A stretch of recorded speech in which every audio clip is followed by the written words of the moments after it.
Hi, welcome to the Why is to Change podcast. My name is Jenny Carlson, also known as Yenka Michiko. And this podcast brings together inspiring voices from diverse paths. Now, each guest shares transformative wisdom, powerful insights, and practical tools to help you and I create life changing shifts and elevate our well being. Today, I have a guest. She's amazing coach. She's amazing friend. She's an amazing podcast host, and she's here to inspire us. And we're going to talk in depth about a topic that really is close to me and close to many around me, and that is burnout. The topic is burnout. How often do we really talk about burnout, like openly, in depth? And I have invited Jessica to join me. So welcome, Jessica. Tell me a little about yourself. Thank you so much. I'm so honored and happy to be here, Jenny.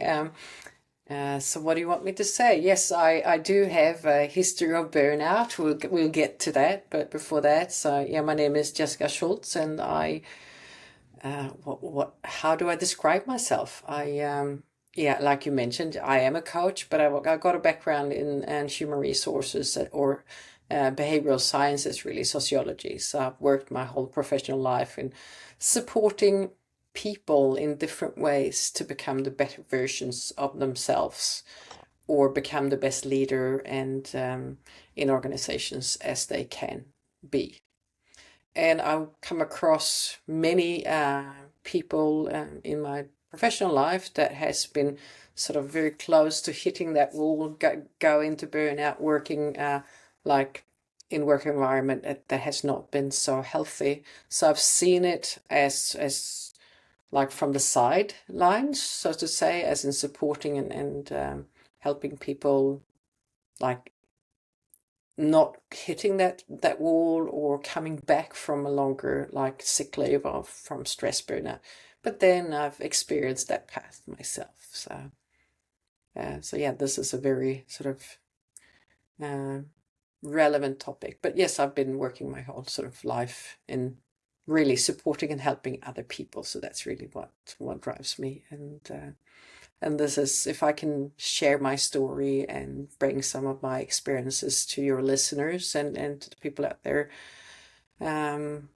I'm happy to. So I think this is a very, very important topic. And it's also a bit, I don't know, now it's a bit more open than it used to be, but True. it's got a lot of, um, especially, I think it's easier for women to talk about this than men. That's more forbidden among men because somehow burnout is seen as something, as a weakness, so something of that's a bit not okay. And I think that's super important to just change and shift that mindset about it because it's completely different than that. Right. And when you speak about the guilt or the shame, talking about Mm-hmm. burnout or having a experience burnout, we're talking about the individual level. Mm-hmm. The, the more I read on the topic, the more I also realize and see that it's a systematic level. It's organizational. Oh yeah. It's on a higher level. It's not just the individual level, but that is usually where the stigma lies. Yeah, absolutely. Completely. I share that reality and the description of what it's like. Because I find it's not just in the organizational context; it's in the society we live in. Because somehow it's become sort of a status to be busy, to Mhm. always have a lot of like have a full agenda, have a full calendar, and play all these different roles like as we do. I mean, it's not enough to be a good if I talk about myself, it's not enough to just be a good like mother, a good friend, a good daughter, a good partner to someone, but you should also have a great career. You need to be fit. you're going to have a rich social life. I mean, all these expectations from society that we sort of, that I think that to a large extent weigh us down. That we're so I think that's one part, and then one part is also our own expectations on an individual level. And then if we bring it into the workplace, that we've completely lost the human touch in many workplaces. That is, I mean, it's not okay to be human, but we're like being treated as machines, and we're so it's very much a structural problem on so many levels. Yes, I think we need to talk more about that, as previous discussions have been about the individual level, and it's Yeah, my personality, and I'm so dedicated, I'm committing, and I'm a high achiever, but it's not all about that. It's no, about workplaces, about delegation, about assignments, priorities, structures, so much more. Gender yeah. roles, expectations, like you said. Yeah, and it's also very much about the lack of good leadership and psychological safety in organizations that um, that also has a great impact on this. What is it that leads to the burnout itself? Is it a lack of psychological safety? No, I think it is. I mean, a combination of many things, but I think it is psychological safety has because they say that one of the like the best preventative factors to mental well-being at work is this the support from the peer group and your manager and that is protecting you, It is. but that is not actually what stops it. So that's not the only that is one factor, but on its own, it's not really going to make the big difference. I think it is this with um, allowing time for recharging, allowing time, and not just after, like on your free time, your weekends, whatever. But especially, I think it is because I mean, uh, in the knowledge worker industry, if we put it that way, I think it's easier if you work in as a laborer. You go to work, you do your work hours, you got a very sort of physically demanding job, but maybe not so much emotionally and intellectually demanding in the same way, which also means that you can turn off when you go home. But if you're, like for your example, you're a teacher, you work in like for I've been doing most of my professional life is working in human resources. I mean, the work never ends because you cannot just switch your brain off because it's sort of constantly you think about work. So it's so integrated. Your personal, I mean, work life. We talk about work life balance. So your life is very much also it's correlated, interdependent on each other. We talk about, like you said now, it's like, how can I turn my brain off work? That it's always accessible. I mean, I Yeah. haven't set my boundaries clearly to myself. And then there's also accessibility on an external level. Yeah. So when am I accessible? We talk about this as work as well. Mm. Is it required? Do I have that in my contract to be always accessible? Yeah. Which some jobs you absolutely are on Mm. call. You have your schedule, like Thursday to Thursday, I'm on call 24 hours, so I can. But then it's also limited, Mm. and usually you're compensated somehow. You Mm. cannot always be accessible, because that's where I was close to crashing many years ago. Mm. Mm. I didn't set boundaries for myself, and I know that work didn't, but I couldn't tell the difference when I Yeah. was so Yeah. stressed out. I thought that was expected of me. Of course it wasn't, but No. I couldn't tell the difference. No, because we make, so boundaries for ourselves is really important, that we need the help to set those boundaries. And that, I think that's where the workplace and the leadership is really important in a way. But I also think that this we think that we need to, like you said, accessible, available all the time, because we now are. We do have this little device. If you're listening, it's a mobile phone. I'm picking up that we now have a computer with us all the time. We're always available. It's like, and I think this is a symptomatic for everyone, that we're actually like, if someone tried to call you and you cannot answer, the quite often when you call that person back, or it's like, I'm sorry, I could not take your call. We It's like, yeah, apologize. you apologize, like, but which means that it's some sort of expectation that I should always, if my phone rings, I should always be there to pick it up. If someone sends me a message, I have to answer now. It's like, no, but whose agenda is that? I mean, then you run by someone else's agenda and someone else's. I mean, sometimes you have to be. We started off before we start to record today, that maybe make sure that all phones are on flight mode and off, so we don't get disturbed here on our call or on our conversation. But maybe our children or someone really need to reach us, like, and that's an emergency. That's a different thing.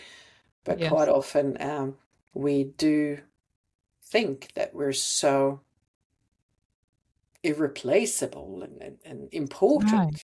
and That's that we the have stress. to That's that the we have to stressor. be there. Yes. Yeah, Yes. They cannot do this without me. yeah. And that's really that's something I now used to say. I didn't do it when I got my stress burnout. Then I thought I was important for everyone. I mean, I was there for everyone, carrying everyone's load, and I was just the most important, it's like, player in like my whole, like, surroundings. That I was my work, family, I was just the most important person. And after a while, I started to say to myself, like now, who do I think I am? I'm not that important. Oh my God. Well, you're important, but not for for the tasks themselves, or so they can organize it at work, for instance. Yeah. So But it's you not like are I'm. the best mother for your children. Yeah. Yeah. Hopefully. Yes. I mean, if you're really, if you're available and present when you're supposed to be available and present, and not like any time that they want you to. There's So it's, this saying, or in Swedish at least, if we translate to English, we say that no one's going to thank you for working this hard. No one's going to thank you when you crash. yeah. And that really was an eye opener for me when I Yeah. was feeling the worst many years ago. Like, no one's going to thank me for this. And my children definitely are not going to do it. No one. No, it's definitely not worth it to burn yourself out, because it will be with you for the rest of your life. That sensitivity to too much stress, the sensitivity to, I mean, your nervous system and your I think that if you once suffered a burnout, you're more sensitive to do it again. So you have, it's a bit like you say, when you've broken a bone, like in your body, that heals. When that heals, it's normally stronger, isn't it? Depending but they say that it sort of heals back, and sometimes it can even be stronger, the break. What do you call it? Yeah, where the fracture. We call it a fracture. But when it comes to a like a stress collapse or stress burnout, I do believe it's completely the other way around. You're more sensitive to to the overload, which is maybe not a negative, nothing bad, but it's just in a society where we live in this high pace and have all these expectations and the pressure is on, it's harder to navigate that I had, sensitivity. yeah, I had the client the other day who has experienced burnout, and she's come back is maybe a wrong word, because it's not back, it's into something new. But Mm-hmm. she says that I'm never going back there. It's not going to happen. She has all these strategies to not go back. And as an NLP master practitioner, I also said that that's away from. So you also want to head toward too, but understand the fear of not wanting to go back. It's a fear holding us back, because it's devastating consequences, right? For not only the person itself, but the surroundings. Yeah, I remember. I don't know. I mean, I remember when I actually got sick. It was 2017, so it's 9 years ago now. I mean, there was a period there before my I was just kept on going, and I thought I was like immune to the burnout. So I didn't see it. It was like I was, when you drive on a highway, it just the speed. You're just completely blind to when you don't realize how fast you go, and I think that's Mm. how. So it was really like that. It was like I was just going in like driving an autobahn in like 300 kilometers an hour, and I could not stop until I hit Right, the wall. So it was really, so I had all the symptoms for a long time. Like I was pale. I was like white in my face. I was just like, um, I was just edgy. I was not a good person. I was not a good mother. I was just not functioning well. I could not, my brain wasn't working properly. I had like constant pressure on my chest, which was anxiety, but I didn't really. So I completely closed. It was yeah, just closed shut off. because I had my prefrontal cortex, the analytical mind. It was poisoned by the stress hormones. So I wasn't able to to change because it's gone too far. They had gone too far. You So were one morning, numb and blind. yeah, absolutely, completely. Uh, and and then just one day, my body just told me, no, you're not waking up, you're not getting out of bed. So I could actually not physically walk. My legs did not carry me out that day out of bed. That's scary. Yeah. And I don't know, for those who we got this expression in Swedish, duktig flicka, which is like the good girl. And I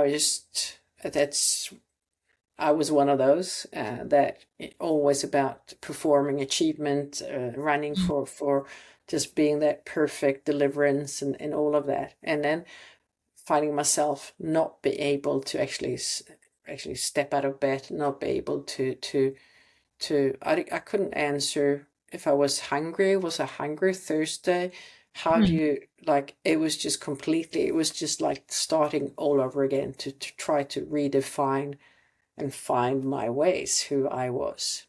What happened? Did you call a doctor? Did you call a friend? Yeah. Your like Uh, what was going on in your mind and your yeah, but body? I understood then what was happening, because then I had to surrender to what was going on, and understood, because I knew so much. I've worked with people in a stress collapse. I hadn't just experienced it myself. So I did go to a doctor, and they prescribed, like they do, Mm. antidepressants and tablets for my anxiety. And initially, I started with that because I was just completely lost, and it was awful, the feeling, especially the anxiety. It was just so scary, painful. So those tablets, they actually helped me. They were drugs, because you sort of, you close off and get tired, and then you just sleep instead. So It's an early step. It's an early measure for many to start there yeah. for a reason, especially when Mm, you cannot feel hunger or thirst. yeah. So but then it took a couple of weeks, and then I decided I don't want to do this because take the tablets, because so I stopped that and started to actually work with myself with started to do some yoga, meditation, breathing, started to connect with nature, tried to figure out what I liked, and so that's really the journey. And I would say towards something, just talking about this, not away from, but actually towards a different life, towards a Right. better version of me, towards a more aware person, because I was not. Um, but it was also, I mean, then it was one thing to actually be coming back into the workplace. That was the most challenging part. How do you, because when you're in that stage when it's just so the acute phase, when you have to heal, and then you're really, that's your focus. But then when you're actually, when you're forced to start to go back To the and same environment that could have triggered, not necessarily. Like yeah, for some people, it can be the environment that triggers the behavior and the yeah, sensation. I think that the environment is has a big, even though if it's not directly the reason for your burnout, I think it's really, really difficult to actually to fully function in that environment. I think that for many people that suffer severe burnout, they need to change profession, they need to change workplace, because it's too much. The body remembers. The body keeps the score, and Yeah, also the yeah, assignments are usually same or just fewer. The yeah, workload can be less, but it's still the similar assignments, yeah. usually, unless you're replaced or relocated to, Relocated and yes, but then as well, because it's all about, this is about behaviors, because that's what I started to find figure out for myself. It was my behaviors. So this is a big journey back, because you have to look at your behaviors and identify the positive behaviors and the not so positive behaviors. which How do were you, which were your behaviors? Can you like list them? These were mine. I mean, it was um, having problems to say no. So I was to others, to other people, and other people's. So keep on, and also being afraid of, and I think that has to do with be afraid of not being good enough, not being loved, not being accepted, not being like it's a bit like, on the playground, if you say no to one game when you're little, when you're a child, maybe you're not allowed to play the next game. So even if you don't say, you say yes because you're so afraid of missing out the next opportunity, the next social context, the next. So yeah, that was I mean, so saying no was the biggest thing. And then also wanting to be part of being a social, like we all are more or less, but this, the understanding, or that we have a certain amount of energy, and when the energy is in a day, in a week, so if you want to do fun things, that's a good thing, but it also costs you energy. So It this is does. about so it's not like you have one cup of the energy for the social things, and then you have another cup of energy for everything else in your life, because it costs you energy, even though some social activities can give you energy, but still it's sort of the same energy container that you need to bit more, you need to be careful about. Yes, usually when we talk about burnout, it's not always adding new elements. It's about, removing, Mm, peeling off, yeah, eliminating to yeah, see what absolutely. the actual essence is. Absolutely, that's how it is. And I also think that for me, it was also about asking myself, is this good enough? Can I go into a meeting and just do enough, not more than that's expected, because I Right. realized that this with over delivering and putting way too much into a presentation. I mean, there is a balance in I mean, not doing a bad job, but just Just be lower the low. standards a bit. Yeah. I kept hearing that all the time, and my question then was, why? I didn't understand. Like Mm. when I was the most stressed, why? And my lowest level was really high as well. Yeah. But then I didn't understand, but now I do. But Mm. I don't say good enough. I say great enough because I can buy great enough. That's fine. Yeah. That's Yeah. doable. Yeah. But I As long as you can say what's the difference between good and great, and right. how much effort you put into it. So if your lowest level is great, then fine. But I think that it's just also what meaning we give to words, and so we don't really. So we need to find new meaning to things, I think. Yes, and for who? For whom? Good Mm. for whom? Yeah. For you, for your managers, for your organization, for your children, like for whom? Mm. Mm. And so you asked me about what my behaviors was that I needed to Yes. change, but also I think it was maybe not so much of removing or changing so much than what we talked about, but also just to find that the importance of actually incorporating the pauses, the quiet times, the reflection time during the work hours. That is, it's not this with actually me time as time to just be, to reflect, to be in silence, in solitude. That is not separate. But that is a No. part of the wholeness. So it's not like you actually do your reflection afterwards.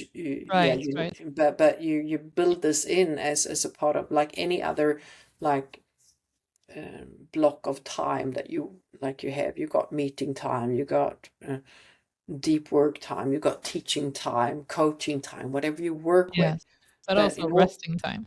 but also resting time, and that it's natural. And I think that's another thing that I think we need to be better at in the workplace, to encourage, like, okay, it's fine if you just go and go for a walk. You need to just leave everything behind, just to reflect, to freshen your mind, and that is as a part of a normal work culture. That, Yeah. or if you meditate, or if you go have yoga, or whatever. So I think that the really clever organizations, they understand that we're talking about, we have human, the sort of, it's a holistic approach. We look at the whole human being as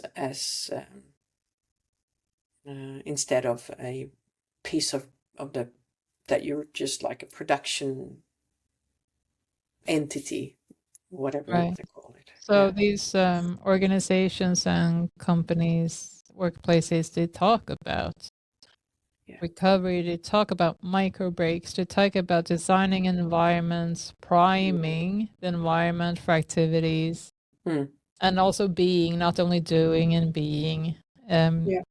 social activities together. Mm. There's so many layers, and also the proactive work Yeah, I think from that's, the leadership. yeah. And I think that the clarity, because we also have this, I mean, um, clear expectations, what's expected from me, clarity in roles. So this with role ambiguity, ambiguity in communication, not understanding what's going on. I mean, clarity in in what's expected from me. What do you want me to do when I'm here? And having that conversation, I think that's also important. That This with not understanding, trying to make sense of your work day. I think that is it's also another like those risk factors. It's also about clarity, who does what Yeah. and what's not your responsibility. Yes. Yes. And what happens? Can I say no here? And the support as well is in saying that, okay, I actually cannot do this, and then have someone say, you know what, Jessica, that is okay. Let me Right. help you. Let me support you. What can I do to help you? It's because when I got sick, just before I got sick, I was working as a consultant, and I was actually my then the one that hired me for this role, that we had a conversation. I told him how I felt, and he said, "My God, just go home, just go home." It's like, are you sure? Am I allowed to? So this is also important to someone else give you that permission to actually, okay, yes, I am tired. I need to go home and rest. Right. So I think it is important to actually have those open conversations, and also we have to also be a bit understanding towards this, that we have personal situations. I mean, this with having a sick parent, a child that's going through a tough time, or whatever, that at those periods it's important to have even in the workplace, to be able to sort of have someone, your manager or whoever it is, to that you can have that conversation with, or if you're in your team, talk about it. So it's like, okay, you know what, I understand that you're going through a difficult time now. Is there anything we can do to support you here? And actually have that conversation where you're allowed to to to be a human being with everything that entails. I'm so grateful because my managers asked me the same question. Was going through a stressful time recently, and I just said, I'm so happy that you are here for me, that you are asking me, and I promise you I'm coming to you whenever Yeah. I need. And I asked for calm mornings. Like when I don't have anything on my schedule, can I work from home and Mm, just a calm morning? And they said, yes, you can. And mm, wow, that's a luxury now, because when I start with my calm mornings, my entire week is calm. yeah. I have this inner stillness now, an inner peace starting off.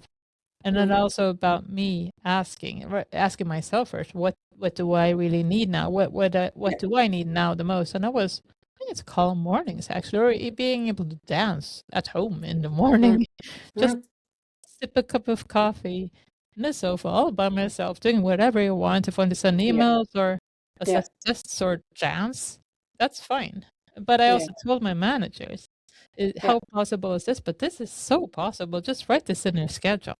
Mm, Or I suggested, can I write this in my schedule so I don't have to send an email to everyone every time I'm at home? Because that's also stress. I yeah. need to inform others. Mm, mm, So that's also a way of reducing my stress, yeah. is showing my accessibility in the schedule. We have a system for schedules. I just wrote focus work or deep work at home, deep focus at home. Mm, And yeah. that's all everyone needs, really. Mm, So I also planned. So now I have deep focus at home every Wednesday morning, sometimes Mondays, sometimes Fridays. So I see, mm, when is it possible to get this? yeah. And that has shifted enormously. Mm, And also saying no when I see that some people are entering the office, and my old self would stop and wait and like, should I help them with something? But now, no, I'm on my way now. I cannot help them. I'm even communicating. I'm sorry, I cannot help you. yeah. Yeah.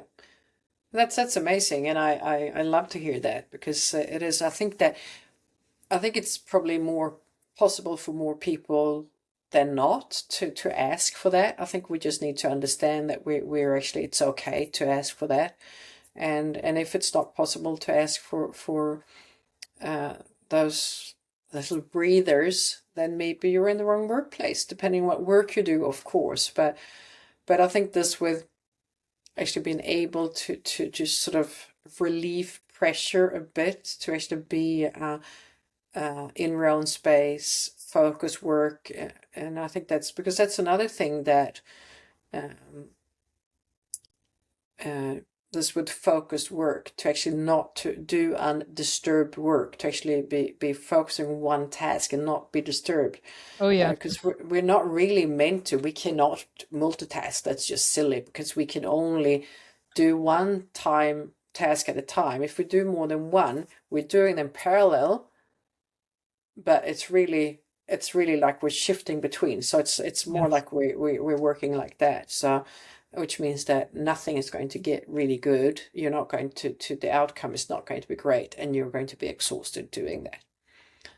So this would focus work and have a timer on, and just sort of tell your brain that, okay, now I'm going to write this report, I'm going to read this book, to prepare this class, this lesson, this call, whatever. And then once that's done, after let's say 35-40 minutes, stand up, take a breather, and Yeah. have a coffee, and then you go back and continue and do something else. But I think this is about talking about clarity. Tell your brain what you're going to do, and that will Yes. help you a lot more. You're going to work so much better, and it's going to be easier for you, and the output is going to get better as well. That is a great tool with time blocking. Mm. Working with different assignments. And now I'm only doing podcasts with you, nothing else. It's just podcasts. And then Yeah, later on, I'm going to read some Spanish text, and then I have a test, and I'm going to do dancing tonight. I only do dancing. But my hack is also I change rooms. I'm fortunate to do that. I know that everyone doesn't have this luxury. yeah, But I choose different places for different assignments, because then I also get the micro breaks and transportation and logistics between. So I not only decide the time block, the time, like start to stop mm. time, what I'm Yeah, doing, but also where. And then I mm. challenge myself, Mm. okay, do I need to sit in the same place the entire time? No, I also need to take a break or take a Yeah, walk. Okay, I'll yeah, be on the third floor here mm. and second floor there. I don't know there yet, but I'll see. Mm. And then I have the permission, or I Yeah, have the environments be fortunate to do that. But let's say I'm a bus driver, I have my bus and I have my routes. yeah. I mean, that's amazing, and that's an advantage and a privilege, really. And for me, I'm working. I mean, I got a very flexible schedule, but sometimes I find myself that I push myself into not being that kind to myself, but I can. So I've changed a bit as well, because it's easy talking about habits and behaviors. It's actually quite easy to fall into some old behavioral patterns, Right. because it sort of sneaks on you a bit. So enough for myself, I find that happens when I lose track of my morning rituals, or my rituals, which is like the morning meditation, the morning walk, the like the gym, the yoga, all of that. I know that's really good for me, and if I don't do that, yeah, then and I start to work it a little bit more, and I just sort of, then it's easy to just sort of slowly go back into those habits that are broken. So I think it is one of the advantages of going through this, like having the experience of the burnout, is that I catch myself before it's too late. So, but Yes. it's always there, because You have the I mean, acuity. You don't want to go back. You like yeah, your an alertness, yeah. I So, guess. so Alarm there's something, system. yeah. So it's my body's sending that, like, this is No, not, no, no, no. No, no, no, yeah. no. But it's possible. But it's possible to push it a bit. Yes. Possible to go. And I think that if our environment was like wrong, then I would definitely be trapped into that. And I think it would be possible to sort of, if the pressure is big enough, I think that we all sort of can come back to that. If the environment were totally wrong, I think you would realize straight away just when you open the doors or you enter the Yeah, building. You're like, no, this is not going to work. yeah, Or quite early. Sometimes quite I keep early. the hopes up, but then after a Yeah, few days, like, no. Headache, stomach ache, like this is not yeah, going to work. And to act on yeah. it. Yeah, absolutely. You're right there. And I think also what's really when you're doing something that is not in line with your calling, I mean, there's something that is out of alignment. That's when the stress is the system is activated, Yes, definitely. and if you do that too much, then you will definitely stress your nervous system. So, and then you will notice. If you notice, then you will notice the feelings. How this is not feeling well. It's like and then those small symptoms will come, and eventually, if you don't listen, it will scream at you and make sure you get like, I don't know, maybe you just get a flu to begin with. I mean, There there will will be be signs. there will be signs, and they will become louder and louder until Right. you until your body will just completely do something different, Yeah, and yeah, like that's now you have no choice. I've yeah, whispered, I've shown you, like, don't you get it? yeah, yeah, So if we switch the perspective and talk about self-compassion, how has that helped you, or has that helped you? That's my question. yeah, very much so. I think that self-compassion, but also self-love and self-respect. Uh, Wow. I think Free that is, magic. That's a yeah, magical combo. isn't it? Yes. Because I mean, I have to be, in order to really, in order to be compassionate to myself, I first have to start with, first of all, respect myself, and listen to myself, and not talk to myself in a way that I wouldn't talk to anyone else. I mean, this is about Right. respect your inner thoughts and how you like really how you do that. So it's really, so I think respect, self-love, and self-compassion.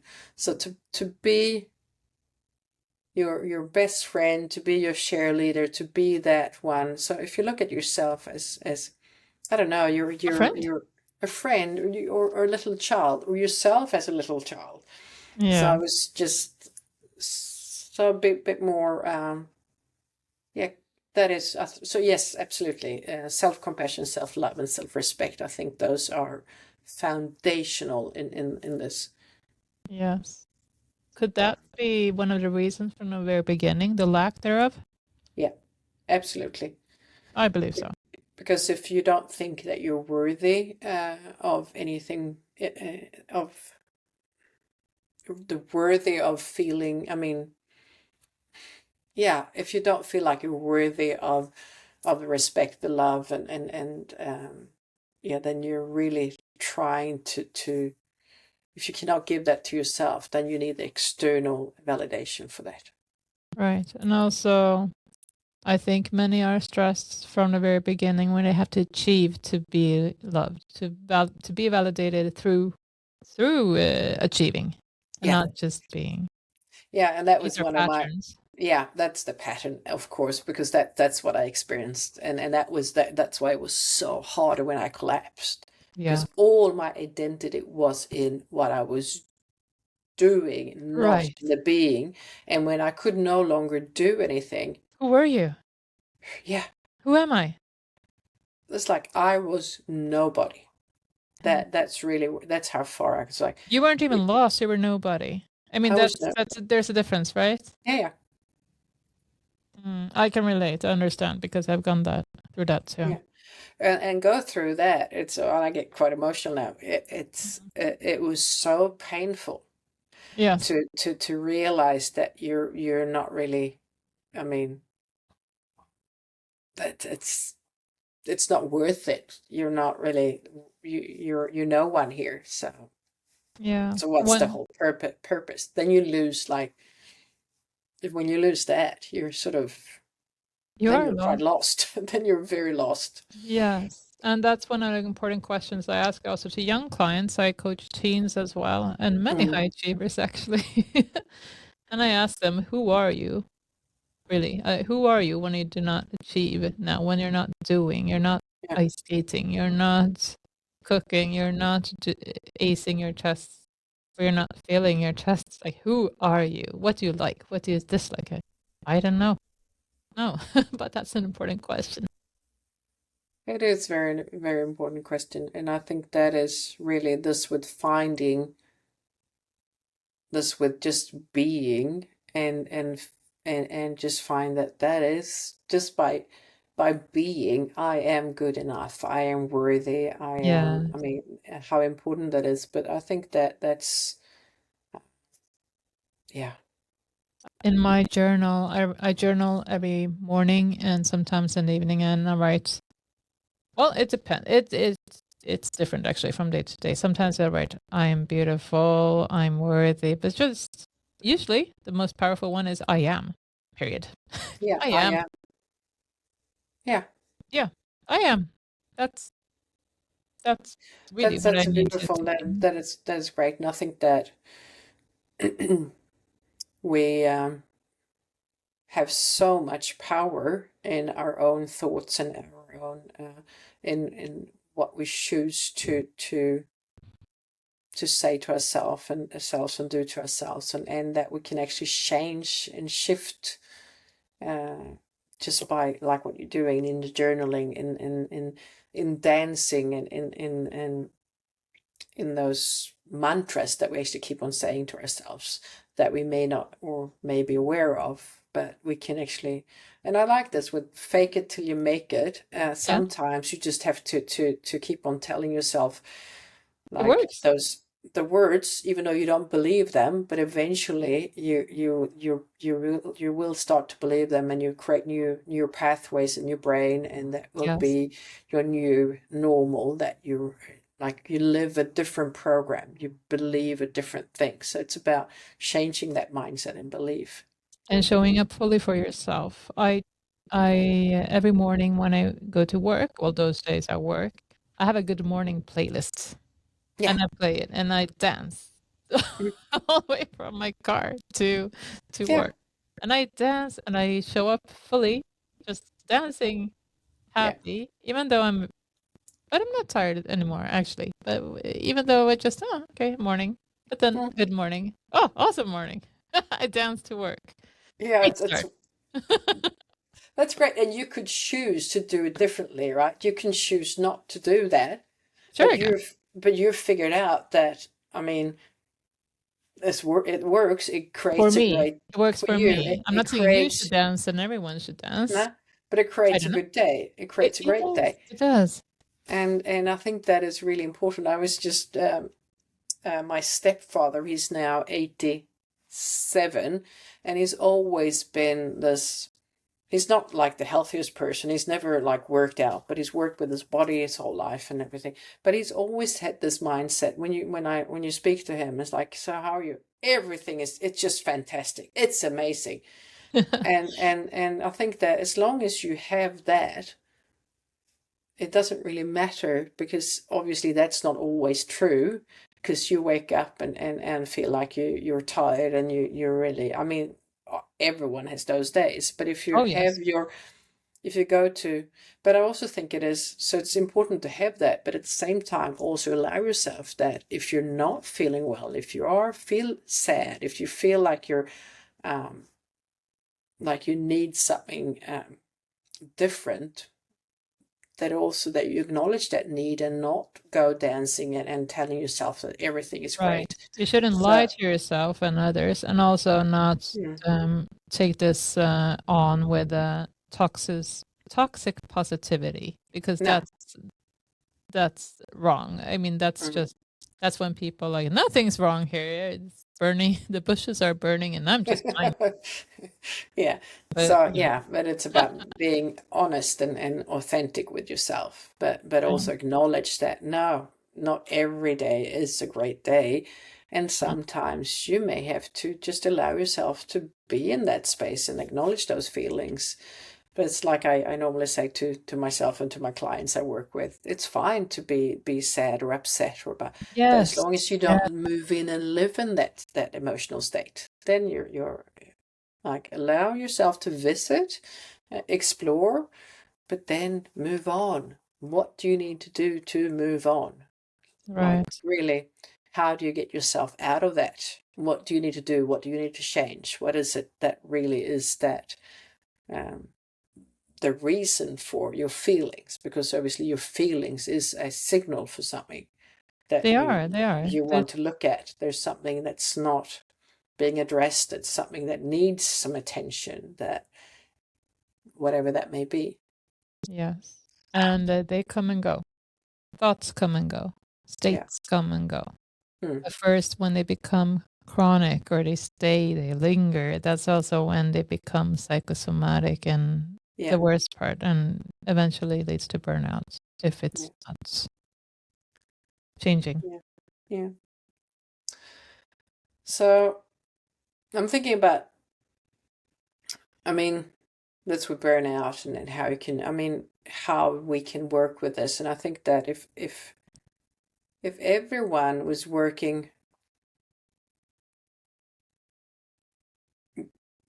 on an individual level, if everyone took that responsibility, I think that in little by little we could really change from the bottom up.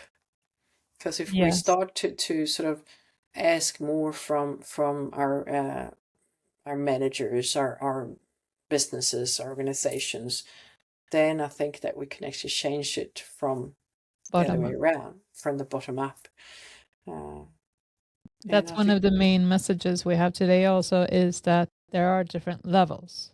Yeah. And I'm also encouraging, of course, managers, councils, organizations, management also to have this acuity awareness, check on your employees, check on how everyone's feeling. It's everyone's responsibility also with work environment. Yeah. But we are here together. That it's not only about one person.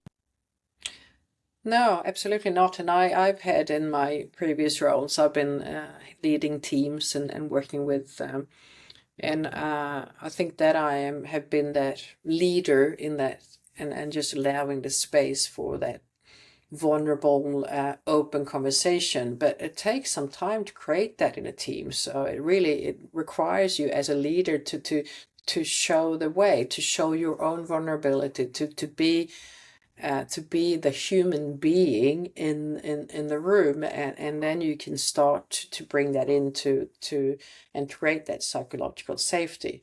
But I think that so that is my message to all the leaders, that if you lead the way with your own vulnerability and share your own human experience in a way that which also means that you need to be more personal in with your without being private. You don't need to be too private in a What's way. the difference? Can you clarify? I know the difference, but can you clarify the difference there?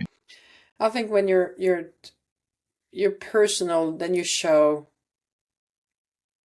more than your professional self. So it's your personality, and so that your coworkers know that, I mean, at the moment my mother is ill. She's going through a difficult time, and the team knows that you love to dance, or I mean, you sort of you're more than just the manager. You're more than just the boss. You're a person that your team knows a bit more about.